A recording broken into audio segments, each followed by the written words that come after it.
Hello everyone and welcome to this week's episode of Paranormal Living with me, your host, Jared Warne. So welcome everybody.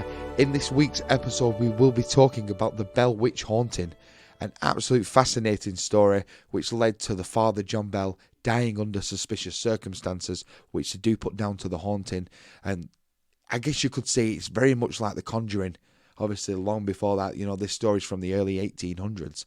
And weirdly enough, when I was putting the podcast together today, I ended up changing topic from what I was actually going to talk about because I thought the Bell Witch, as I said, it's a story really interested me from being quite young, reading the paranormal books on the way to school and all these stories. And this is one story I've never forgot. And then they did do a film, I think it was An American Haunting, I think the film was called, which is based upon, obviously, the story, Hollywood style, of course, based upon the story of the Bell Witch, which obviously we are going to talk about. I'm going to give my thoughts to the story once you've heard about the story, if you've not heard the story before. And, of course, leave it up to you guys to get in touch as well. Your comments, what your thoughts are with the Bell Witch, and we'll take it from there. So I do hope you enjoy this week's episode. But before we do get into this week's topic, I just want to say a big thank you to each and every one of you, our subscribers, listeners, and everyone who's taken the time out to listen to this podcast. We have reached over 1,100 listens on this podcast, which is absolutely phenomenal, which I never anticipated this happening. To be honest, I didn't know what to expect when I put the podcast together. And, listeners from around the world, America, obviously the UK, Germany, India, Australia, with literally just worldwide. And like you say, I can't believe it. And, just checking obviously all the things today, thank you to each and every one of you guys. Honestly, really, really do appreciate it. And I'm glad you're enjoying the show, because that is the main thing. And if there is anything you'd like me to cover or talk about, or if you would like to be a guest on the podcast, please do message us at paranormallivingpodcast@gmail.com. Contact us on there. Let us know if there's, like you say, if there's any topics you would like to join us. You're more than welcome. So please do get in contact with us and let us know your thoughts. So for those following us on socials, if you haven't, please do go over, check out our Facebook, Paranormal Living, and of course our YouTube channel, Paranormal Living TV. It's even easier to find now. Tap that in, we will come straight up. Obviously, we have been doing a lot of live investigations over the past couple of months, and obviously that is one of the reasons for the delay with the podcast, and we were due to have a couple of special guests, but obviously people's diaries and things, it's just unfortunately not come together, but they are being redone within the next few months and next few weeks, so we do have something to look forward to within regards to the podcast. But yeah, live investigations, as I mentioned, we've done quite a lot of them recently. If you are following us on Facebook and YouTube, we did one last night, time of recording, which is Thursday. Obviously this will be released on Friday, so we did one on Wednesday night, which was absolutely amazing. We've been there before, to Lytham, Lowther Gardens it's called. There is it's like a bandstand area, if you haven't seen the investigation, and it was eerie. It was very freaky. I don't normally get that creeped out, but he definitely was on Wednesday evening, to the point where my name come through the spirit box and we had the cat balls flashing on response, of course, to the questions, and obviously using bits of equipment, which of course we all get from Paranormal Technology, Paratech. So make sure you check them out on Facebook. Again, links to everything is in the description below, so make sure you check it out, guys. And just a big quick shout out to Mark at Paranormal Technology. If you want equipment, he is the guy to go see. He's an amazing guy, really lovely guy, and his equipment is brilliant. And he's got everything from starter kits, if you're looking at starting to do investigations, to spirit boxes, to REM pods, REM bears, and there's so much stuff. So make sure you go check them out. But yeah, back to the investigation. Me and Bob, it was so eerie, and you constantly felt like there was someone around you. It was very uncomfortable, and it was literally like I think one of the questions we did ask, if I remember correctly, was, "Do you want us to leave?" And there's some weird noises coming through the spirit box, cat balls going off. At one point, it sounded like a dog yelping through this spirit box. It was so bizarre. Not something I've experienced too often on these investigations, but yeah, it was definitely an interesting evening. So if you haven't seen the investigation, like I said, check out our Facebook. It is on there. It's going to be on YouTube this weekend, so you can take a look and let us know your thoughts, of course, and maybe some answers to some of the stuff we don't know. Put it in the comment section. That would be much appreciated. Which also now leads me on. Like you said, there's quite a bit to get through before we get into this topic, because we haven't released a podcast for for a while. Halloween. So last Halloween, we released the Andrea Perrin interview, which of course was a real conjuring story, which still to this day is absolutely phenomenal. We're constantly getting comments on our YouTube channel from this interview with Andrea, and people really enjoying it. And if you're new to the podcast, if you go back to series 1, it is on there. We do find out the real story of what happened, and not the Hollywood glorified version of The Conjuring. And I was thinking, that's what we did last Halloween. We didn't do much, and I wish we maybe done an investigation or done something, and we never did anything. So, speaking to Bob over this past, about a month ago, we have decided to put a full schedule, not just Halloween, we've got a full week.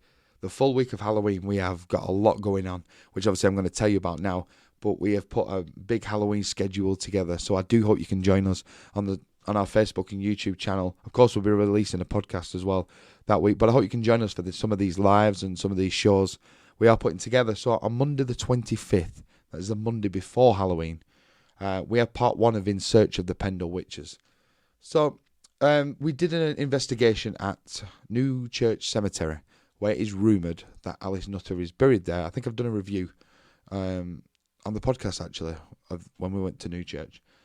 And we had an amazing experiences to the point where we were using our equipment, and it does seem like Alice Nutter has come through and answering some of our questions. So the difference was, because these ladies are known as witches, and a lot of programs and a lot of people who've done paranormal investigations in regards to the Pendle Witches, going with the attitude that they were bad ladies. These were awful ladies, they were witches, and they use a negative vibe of this, which I don't like, and I genuinely don't think they were bad ladies. I do genuinely believe myself that it's very misunderstood. These ladies were herbalists, they lived in the woods, they had to live, day by day, and these are the people who are, like the old wives' tales, and when you go see your grandparents and the old concoctions for like having a cold or whatever, and it does work. And I believe that's what these ladies did, and probably had some form of psychic ability, mediumship, clairvoyance, whatever it could be. And again, I don't think they were bad people, and that's the way we are going with this. We're not going with the negative narrative. We are going with the narrative of trying to contact these ladies, and if they come through, to tell us their story, because that's what we want to find out. So part 1 on Monday the 25th is In Search of the Pendle Witches. So we've been doing a few locations over the course of the 2-part episode of the Pendle Witches. And like you say, hopefully find out what the real story is behind what went on. And then on Tuesday, we have our ongoing live we do every Tuesday, which is Paranormal Tuesday, straight to the point, where we will be talking about the history of Halloween and some famous ghost stories and a few things like spooky style, and it should be I'm looking forward to that one, Halloween special. Then Wednesday, we have Paranormal Living story time. So that will be myself, Bob, and Denise.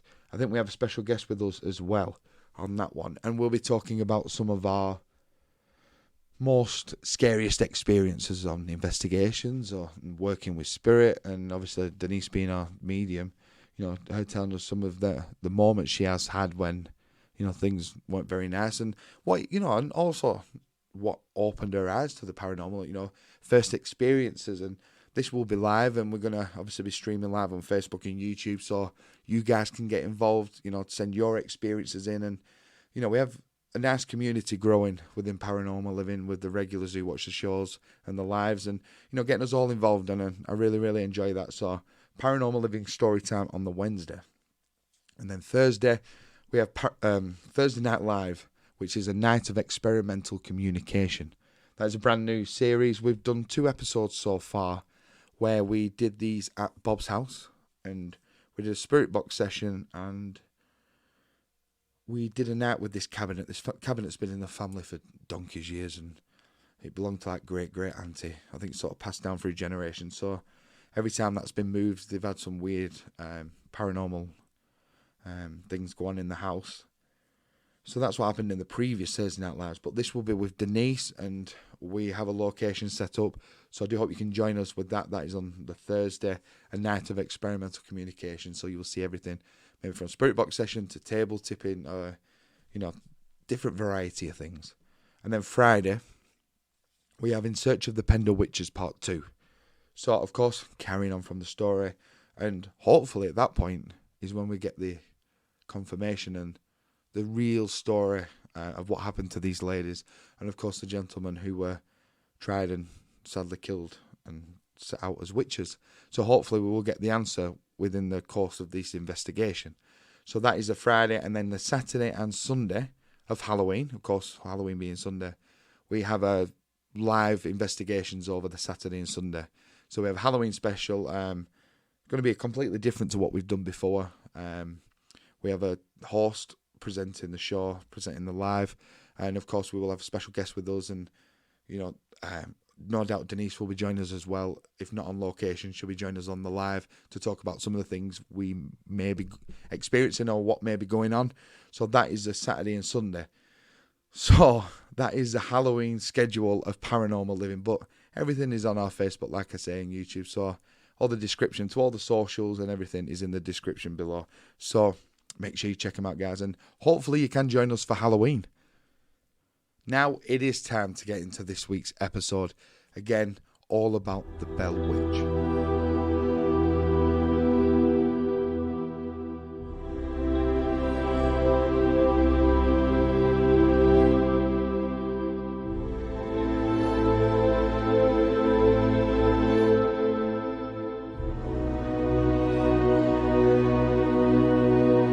The legend of the Bell Witch is probably one of the most famous pieces of Southern lore. It's a story of a spirit who tormented a Tennessee home over 200 years ago. As the story goes, she may or may not still lurk in Adams, Tennessee. She became an iconic witch, inspiring major motion pictures and even attracting the attention of a soon-to-be president. Even more compelling is that, unlike a lot of other paranormal figures, this story is supported by eyewitness accounts and documents penned by those involved in the haunting.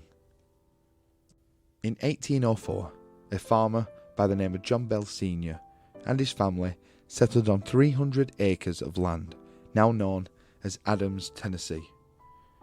In the early years before the haunting started, John, with his wife Lucy, and their 6 children Jesse, Betsy, Richard, Drury, John Jr. and Benjamin, were successful farmers and gained notoriety for their farming. In the early years, nothing out of the ordinary seemed to happen. The family lived a very happy life. But we now move to late 1816, early 1817. Things started to take a strange turn within the family's house. It wasn't long before the family started hearing banging on doors, the slaps knocking within the walls, and even eerie chains rattling, which they could not explain. One day when John was inspecting the farm with Betsy, he began to see a goblin-like creature walking the fields. They said it looked like half dog, half rabbit, and it definitely didn't belong there. John went in to get his gun to shoot the animal to scare it off, but by the time he got there, it had disappeared. It wasn't long before the haunting got worse. The family heard sounds of groaning on the beds, invisible dogs fighting, and chains along the floor. About this time, John Bell began experiencing paralysis in his mouth. The phenomena grew in intensity as the sheets were pulled from the bed as the children slept. Soon the entity pulled hair and scratched the children, with particular emphasis on Betsy, who was slapped, pinched, and stuck with pins. Originally, John never told anyone about the incidents within the house. But after time and time again of things happening, the Bell family turned to a friend called James Johnson. After retiring for the evening at the Bell home, Johnson was awakened that night by the same phenomena. That morning he told John Bell it was a spirit, just like in the Bible. Soon word of the haunting spread, with people travelling from great distances. The apparition began to speak out loud. "Who are you? What do you want?" The voice answered, "I am a spirit. I was once very happy, but have now been disturbed." As well as quoting biblical text, the spirit started telling people about what was going on in the different houses and sharing gossip of what was going on. The people fled and the story continued to grow.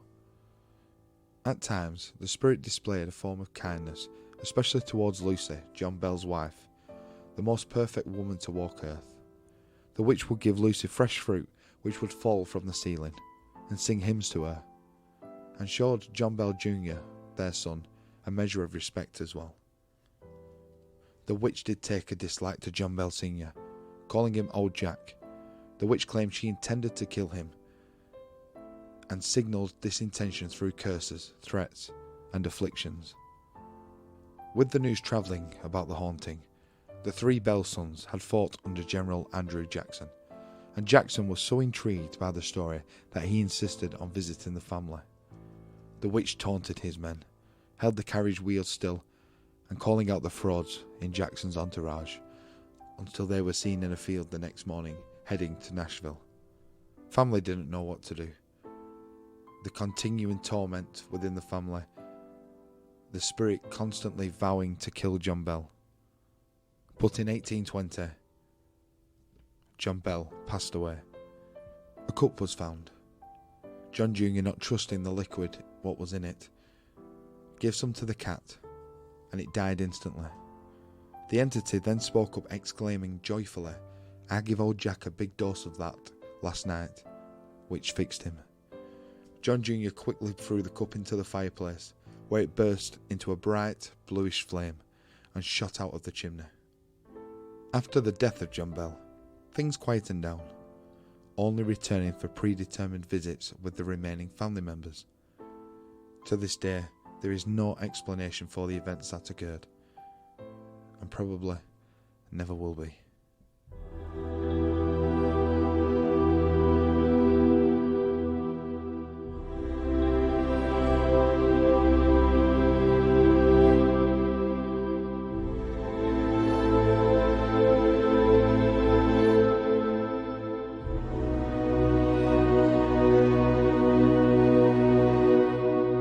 Welcome back, everybody. So I do hope you enjoyed that look into the Bell Witch story, and it's definitely an interesting story. As I mentioned at the beginning, it's one of the first paranormal stories I ever read, first ghost stories, and definitely one that stuck with me all this time. I'm 28 now, and I must have read that story when I was about 12. Like I say, on the bus to school, and always a story I'll never forget. Definitely really interesting. I know as well, I did mention at the beginning, I think, that it does have that conjuring vibe to it. The farmhouse and the family, the spirit not taking a like to one of the parents. There's quite a lot of similarities between the Perrin family and obviously the Bell family. A lot of similarities. But I'm going to start back, obviously, when they first got to the farmhouse, because everything was fine. And I imagine what the community would have been back then. It would have been very spaced out, I'm guessing. Obviously, I don't know much about that area, back in the early 1800s. But they had family friends, and, there's no disruption, and obviously they're quite well known for the farming. But it wasn't until, obviously, this thing appeared on the land, this dog, or like what they said, it didn't look from this world. On another case, it says a goblin-style looking thing. And that's when things seemed to obviously spiral out of control. He got the gun and tried to shoot it and it disappeared. And there's another case of one of the sons as well seeing a bird on this fence.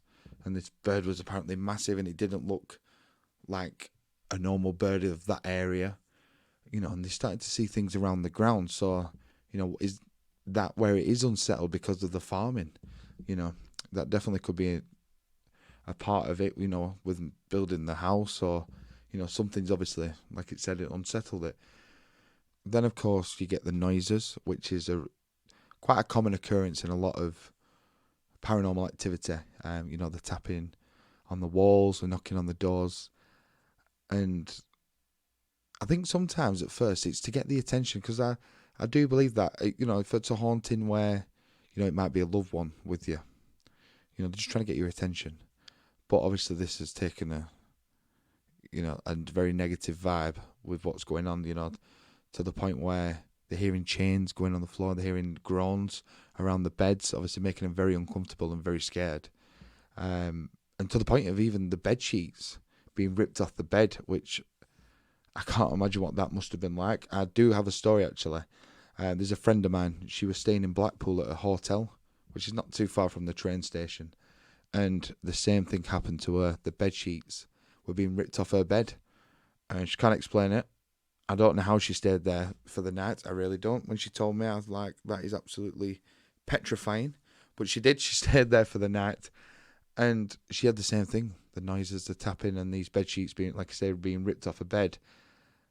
And I can't imagine what that must be like. It's absolutely terrifying. Also, another thing, which is quite a common occurrence in poltergeist cases especially, is it's normally one of a young girl who is sort of targeted. That seems to be a regular thing, and a lot of the things I've watched and researched within poltergeist activity, and like you say, researching hauntings, it tends to be a young girl, which obviously happened with Betsy, being physically attacked, slapped and things. Same with the Perrin family, like you say about The Conjuring. They were, some of the things what happened to them young girls is absolutely awful. And, it's again a reoccurring occurrence, even going back to the Enfield haunting and the Battersea poltergeist. Just a few other stories there. We'll probably cover these in a future episode. But it's all girls who are being targeted by the poltergeist. Definitely a strange occurrence going on there. Another thing I do want to touch upon as well, which is really interesting. So you go from some absolutely horrific things happening to the family, as I say, about being physically assaulted and being made to feel uncomfortable in their own home, to the spirit taking a liking to the mum Lucy, and this obviously within the story about the fruit and these gifts apparently used to fall from the ceiling of the house and just appear. And a lot of people have had experiences with this in modern day, which is quite amazing. I would love to experience this. So there is a place you can go. It's in the south of England. I think it's near Kent. I'm trying to find out what the name of the place is. A friend of mine who's a medium, he's got some of the information, but he's trying to obviously find it for me because it's been a while since he went down there. But it is all about physical mediumship, this place. And they have everything from people, doing the cabinets with ectoplasm, trance mediumship, all this kind of stuff. But there is something they do where you all sit in a room, the room's checked, you can check the room, and things fall from the ceiling. And it's all things you've lost. And gifts. Literally come from nowhere. Like, and there's a story of someone I know who went to one of these, and like, he said literally you just hear all this banging and this stuff just appears from nowhere. Again, things what people have lost. Coins, everything from like glasses, and I think even jewellery has appeared within this circle. I'd love to find out where it is, to go and experience that, and then obviously I can do a review on it and tell you all about what happened, especially with the ectoplasm. Another thing I'd love to experience and view, but not to get off topic, but these places do exist. And there's a story as well on a personal level again about my granddad. So my granddad, when he went into the army, so 1948 roughly, 47, 48, he was given a little silver cross by his neighbour, and he had this cross on him till the day he died. And even when he was buried, we kept it in his pocket. So this, like I said, this lady gave it him as a token of good luck. Like I say, kept it on him for all his life, and even now. And there has been 3 occasions what I remember of him losing this cross. And the first time it happened, going back years ago, long before I was born, he was up Townley. So Townley in Burnley, where obviously I'm from, they have the big hall. We've done a bit of an episode on Townley Hall in the past, but it's just big, massive fields, countryside and stuff. And he was out walking the dogs, and the cross had disappeared. He couldn't find it anywhere. So absolutely devastated. He went back up to Townley to try and find it. Couldn't find it anywhere. So after a while, he just gave up and thought, it's come out of my pocket. Can't find it. What am I supposed to do? And it wasn't until about 2 months later, he he went back up walking the dogs and just saw something in the grass beaming. He said it was like a light shining from the grass. So he walked over to see what it was, and it was a cross. And he's walked past that area so many times and not seen it anyway. And that one day he come back, and there it was, just gleaming at him, getting his attention. Absolutely phenomenal. And there was another story I'm just going to share with you quickly of just before he died. Literally, this was the year he died, and like I say, always in his pocket. And he lost the cross again, so he thought that when he took his tissue out of his pocket, it must have gone in the bin. And obviously the bin's gone. So absolutely devastated again, thinking it's gone. Checked all his trousers. I remember checking for him, around the settee, under the settee. We had to look everywhere, his bedroom, spare bedroom, even places you think I haven't been, but we'll check it. Couldn't find it anywhere. And again, literally about 3 months later, he picked up this pair of trousers and then obviously put his napkin, tissue in his pocket and found the cross. And this is a pair of trousers he's worn numerous times. Obviously, they've been in the wash.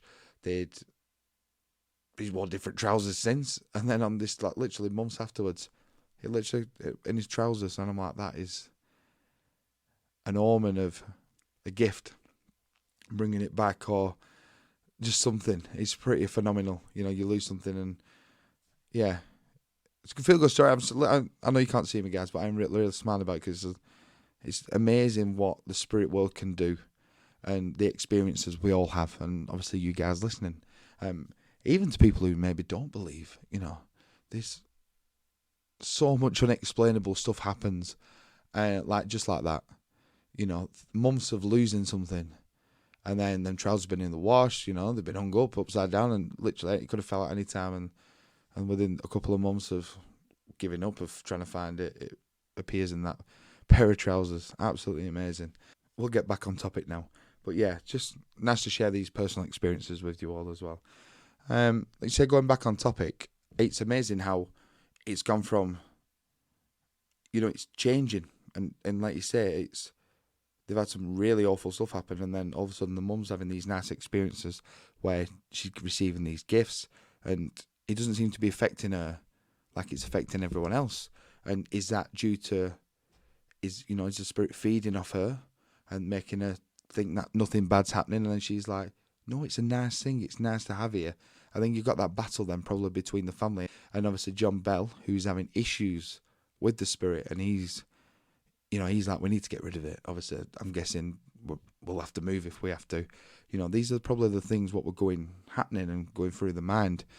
And there was, like I said, there's probably that confrontation again, which the spirit is then feeding on.